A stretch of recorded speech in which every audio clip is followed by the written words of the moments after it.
Okay, I'm posting a video about jokes because people need to know what jokes are. You know, there's different levels of jokes. Sometimes people make a joke because they want to say the truth and they don't know how to. Other times people want to make a joke because they just feel bad and they want to make you laugh just because, you know, it makes you feel better. And sometimes jokes have hidden meanings and sometimes jokes do not have hidden meanings. Sometimes jokes are just jokes, and other times jokes are not just jokes. You know, it's a huge broad thing, and it's going to take me months and months of explaining that to people. But we just got over unions, you know, and my biggest issue is I was never a union rep. You know why I'm not a union rep? Because you need documentations. Do you see? Documentations. You have to go to school and then you have to get licensed and then you can become a union rep. Being part of a union is different than actually being a union rep. It costs money to be in a union. You have to pay your union fees. It's not the union. You need money. You need money to be in a union. You know, we can talk about being a gold digger or looking for a sugar daddy if you want, or a sugar mommy. We can discuss that. But they're the ones that's giving out the money. You know, and the only reason I'm doing this is because in my previous videos I do it without comprehending that I'm doing it. I watched it many times and I'm just like, I don't know how to stop it. You know, this is just a body. It is my body, but it's still just a body. It does things that I can't explain. I was explaining like last month about being sick. People just get sick. Sometimes we know the reason why, and sometimes we do not know the reason why. That's it. You know, people get sick. Sometimes we recover from the sickness, and sometimes we do not recover from the sickness. There's just things in life that we can explain, and then there's things in life that we cannot explain. The end. We can't figure out the reason why. The end. We stop talking about it, and we learn how to deal. And so, union reps. I know there's a lot of companies. So the company has playground policies. I've spent a couple years figuring out the name for that, you know, and it's like social cueing. It's social cueing is really what the playground policy is.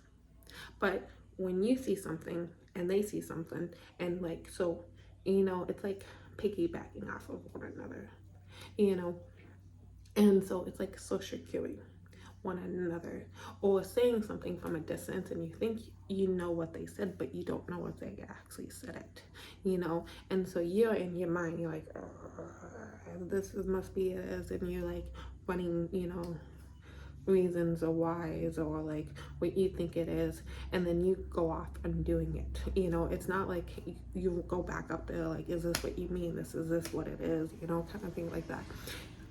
Great playground policies is what it's called. Every company has that, but if you apply for a company that has a union, it gets confusing because now you also have to add the union aspect of it instead of not. But if you are not a union individual, because once you work for a company, you can choose to not be in the union, even if it is a union company. There's a difference, you know. And so you can work for a union company and not be in the union. Either way, you still have the social cueing aspect of it. And so my thing is, what a union is you have a union rep is somebody that will help you be like, hey, this is what you want.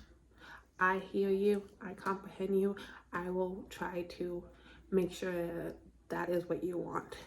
A bad union rep will be like, oh, I see your contract. I see what, it's not a contract. It's like, I read your piece of paper. This is what you want. I'm gonna do what I want. those are not going to union reps. You just don't talk to them, or you make complaints.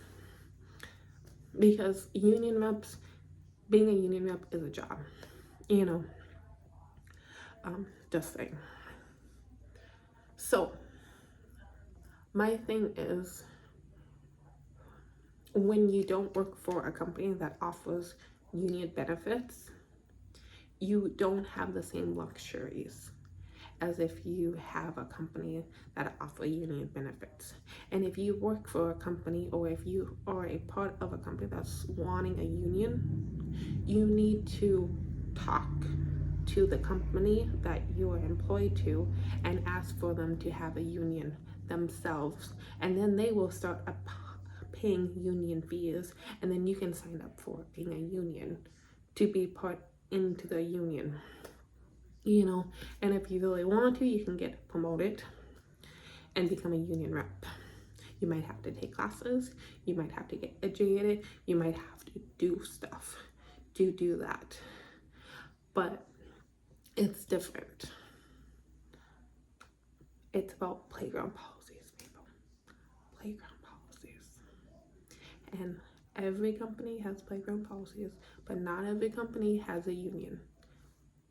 Educate yourself.